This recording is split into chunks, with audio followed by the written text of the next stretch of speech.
Hello and welcome back to the Strong Girl Squad podcast, where this week I am going to have a little chat with you about summer. It is a little bit cooler this week, which I'm very, very grateful for. But anyway, every year without fail, I see exactly the same thing. June arrives, the weather gets better, the kids break up from school, holidays start getting booked, weekends are like mega full of barbecues, birthdays, lots of different events, and women start giving themselves permission to stop looking after themselves. And I don't think most of them do it intentionally. It just kind of happens. One missed gym session becomes two, food tracking kind of becomes less and less, and then it's like, oh, I'll just start again in September. Steps fully disappear, bedtimes get later, water intake gets replaced by white wine spritzers, and before you know it, you're 6 or 8 weeks down the line wondering why you feel so rubbish.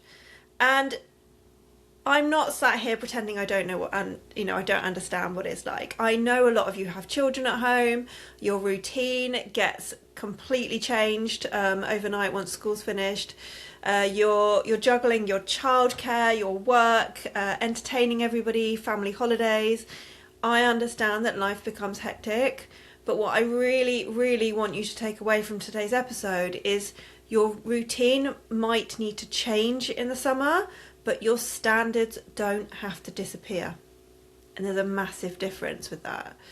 And I actually think this is even more important in your 40s and 50s because, we're already fighting against things that weren't an issue 10 years ago.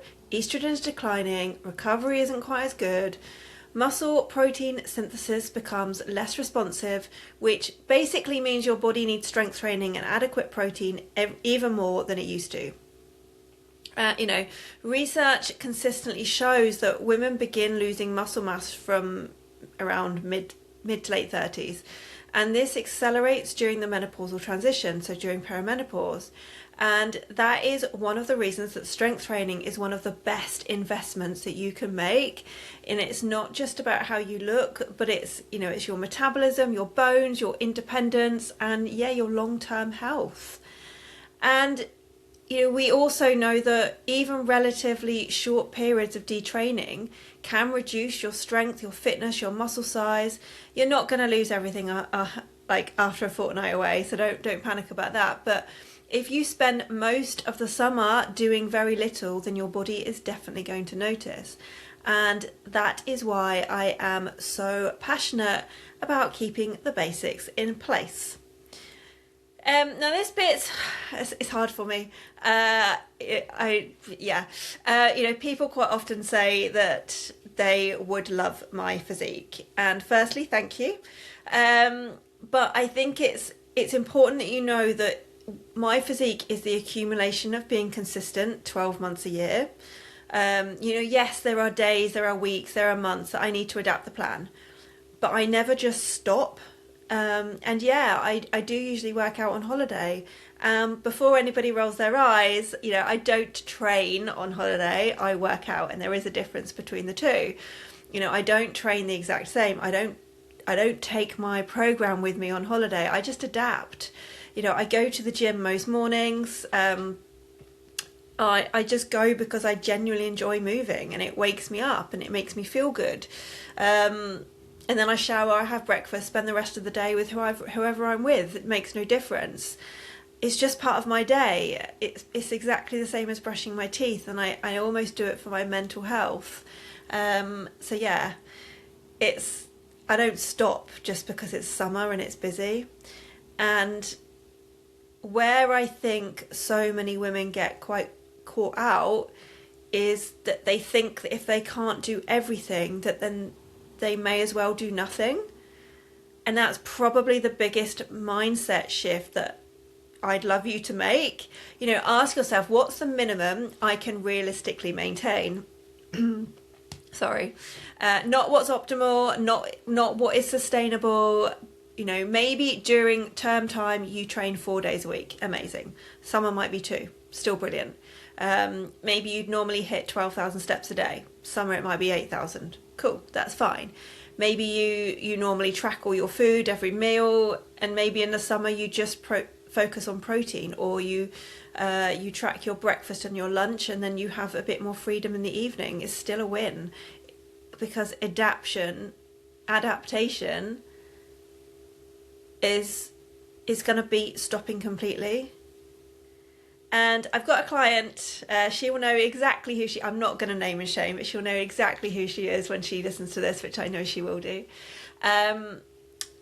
She used to disappear every summer, so she used to pause her coaching, and she would tell me, I'm just going to go enjoy myself, I don't want to do anything, I've got holidays, I've got this, I've got that. And then September would arrive, she'd have gained weight, her strength and lifts had gone backwards, which really affected her. She felt sluggish, her confidence had dropped. Every single year she would come back to me and she'd say, I wish I hadn't completely stopped. So last summer we made an agreement, and I didn't allow her to completely stop. We adapted the plan, 2 strength sessions, protein with every meal, walk every day. That was literally it. Okay, so she still had cocktails, she still went to barbecues, she still went abroad on holiday, she still thoroughly enjoyed herself. But come September, she didn't need a reset. She just carried on. We just adapted again, and she felt so much better for it. And that's the difference that consistency makes. And I actually think holidays are easier than people make them, because you don't need to burn off your cocktails, earn your food, like any of that nonsense. You definitely don't need to survive on just salads, although if you're abroad, then usually the salads are really lovely and fresh, because you're in the heat and all you want is a salad. Well, that's me anyway. But equally, you don't have, every meal doesn't need to become a how much can you eat challenge. Even the buffets, I promise you, the buffet's going to be there the next day. And I think that's, it's that fear of missing out. Oh, they've got this and they've got this and they've got this and I want a bit of everything. It's going to be there tomorrow. It's going to be there, if it's lunchtime, it's going to be there in the evening. And what I will always suggest to my clients is get up 20 minutes before everybody else. It doesn't need to be an hour, 20 minutes. Go for a walk, listen to a podcast, listen to the birds, grab a coffee, watch the world kind of wake up. If there's a hotel gym, go and enjoy it. If there isn't, walk, swim, play with the kids, hire bikes, move, because your body was designed to move. The evidence on daily walking is incredible, okay? So regular walking helps improve insulin sensitivity. It supports cardiovascular health. It reduces your stress, and it can improve your mood and your sleep, which are all things that become especially important during perimenopause.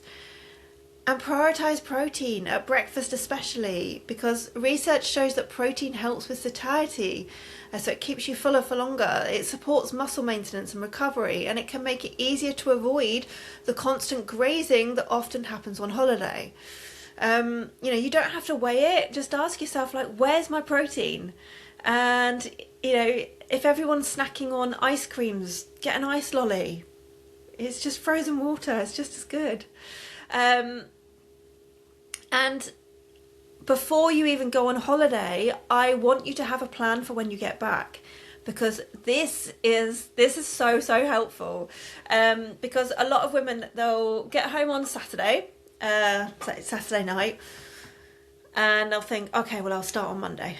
And then Monday comes, and the washing needs doing, the food shop hasn't been done, work is crazy, the kids need sorting, and suddenly another 2 weeks have gone by and you haven't even started to get back on track yet. So instead, make the decision before you leave, okay? Book your first gym session in your diary, put it in your calendar. Do your food shop either as soon as you get home, or pre-order it for delivery to arrive the night that you get home, the following morning, whatever's easiest. Know what your first couple of meals are going to be. Because you don't need to have a detox after a holiday. You don't need a juice cleanse. You don't need to just eat chicken and broccoli just because you enjoyed your holiday. You just need to get back to your normal routine, because one holiday isn't going to undo months of hard work.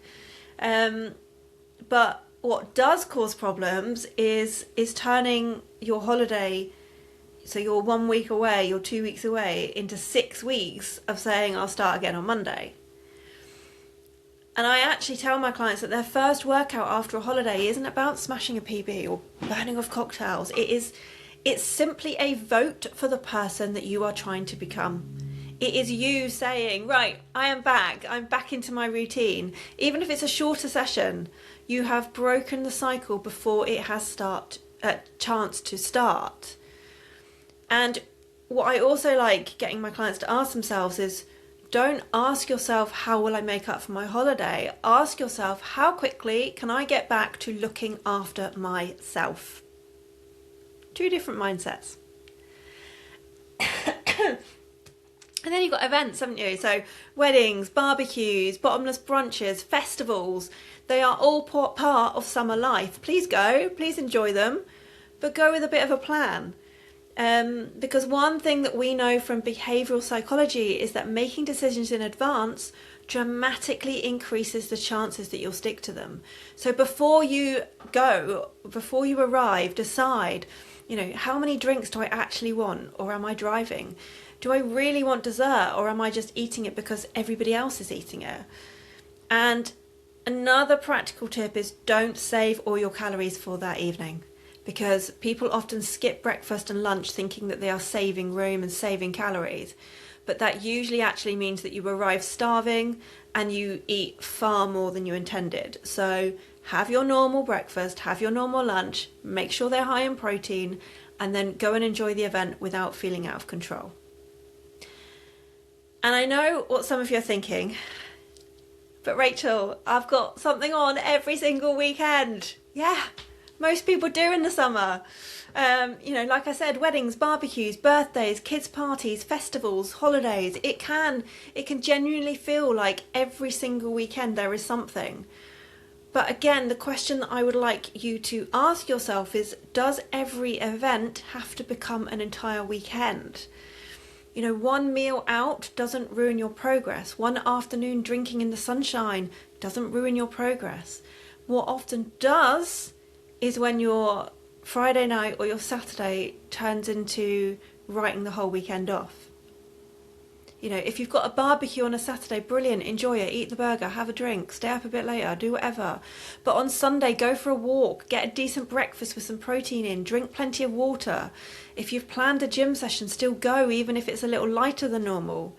You don't have to be perfect, you just need to avoid letting one event spill into the next few days. I have a little bit of a rule, never miss 2. So never miss 2 sessions in a row. If you need to miss 1, whatever, don't miss 2, because then it becomes even harder. You slip once, you think you've blown it, and then you keep making choices that are going to move you further away from your goals, because in your mind the damage is already done. The reality is the first choice isn't usually the problem. It's the 5 or 6 choices that follow because you've convinced yourself that you've already failed, which again is why I say never miss 2. And yes, so in my eyes, summer is about getting better at recovering from all these events. If you know that you've got something on, ask yourself, can I train before the event, even if it's 30-45 minutes? It's plenty. Can I hit my protein target earlier in the day so that you don't have to arrive to whatever it is you're going to starving, and you don't then need to worry about protein? Can you get your walk in the next morning? Fresh air, movement, hydration. It's going to help you feel more human again. And can I get straight back into my normal routine at the very next meal? Don't wait until Monday. Because summer is only around 12 to 14 weekends long, and if every single one of those weekends turns into 3-day write-off, that's 36 to 42 days of the year where your healthy habits disappear. And it is no wonder that September feels like starting from scratch. Yeah? So the goal isn't to avoid these events or holidays. It is to stop them becoming the reason that you abandon the habits that make you feel your best. You know, when September comes rolling in, I don't want you needing motivation. I want you needing nothing more than to return to your routine that you've just slightly adjusted over the summer. Because, you know, you've worked incredibly hard this year. If you're listening to this podcast, I know you have. You've built strength, you've built habits, you've built your confidence. Please don't throw that all away because it's sunny for 6 weeks. Protect what you have built. And I'd also like to have a quick chat about something else that I see every single summer. And that is people pausing their gym memberships or pausing their coaching, whether that's with me or another coach, just because they're too busy or because they're away for a couple of weeks. And I completely understand why it feels like the sensible thing to do. You know, you look at your diary, you think, well, I'm away for 10 days, got loads on, I'll just restart in September. But I want you to actually genuinely think about what you're pausing. Like what you're actually pausing. You're not pausing a direct debit. You're pausing your accountability, your structure, the habit of showing up for yourself. And habits are so much harder to rebuild than they are to maintain. You know, behavior change research tells us that our environment and routines play a huge role in keeping healthy habits going. And once those cues disappear, it takes far more effort to get back into them. And that is why restarting always feels harder than carrying on. You know, I often say to my clients that coaching isn't there for when life is easy. Coaching is there for when life gets messy, gets hard, gets busy. Anyone can stick to a plan when the kids are at school, when work is quiet and there's no social events. The real skill is learning how to adapt when life isn't perfect. You know, you're away for 2 weeks, brilliant, let's work around it. You've got weddings every weekend, cool, let's adapt your training. You know, if the kids are home and you can only manage 2 sessions instead of 4, or you need to switch to more home workouts, that's absolutely fine. But don't convince yourself that stopping completely is the only option. Yes, it might be harder, but that is even more reason to have a coach behind you. Because every September I speak to women who say exactly the same thing. I wish I hadn't cancelled. And, you know, it's because they've lost their routine, they've lost their momentum, and they've stopped prioritising themselves. You know, the goal is not, I know I keep saying this, but like the goal isn't to be the person who trains perfectly all year round. Imperfect action, you know, it's to become the person who always finds a way to keep going, even if that looks different for a few weeks. Yeah, so that's the habit that gets results, not just this summer, but years to come. So yeah, if you take one thing away from today's episode, let it be this. Summer is not a reason to pause your health. It is a reason to adapt. The women who feel amazing in September and ready, you know, for everything that happens in September aren't the ones who had the perfect summer. They're the ones who kept showing up in their small ways. They walked, they trained when they could, they prioritized their protein, they drank the cocktails, they ate the ice cream, then they got back to normal the next day. They had no guilt, no punishment. They got rid of that all or nothing thinking, and they just stayed consistent. And that's probably the most powerful skill that you can build, genuinely. So yeah, what I'd say is, yeah, my top tips, don't lower your standards through the summer. Just work out what your non-negotiables are. Stick with it as much as you can. Do not give up. Do not stop prioritising yourself, because come September, you'll really regret it if you stop. So that's my take anyway on how to keep going during the summer when you've got holidays and events coming up. And yeah, if you found this useful, please let me know. Add a comment on the podcast, it always helps. But yeah, thank you for listening and have a wonderful summer. I will speak to you obviously. But yeah, see you soon. Bye.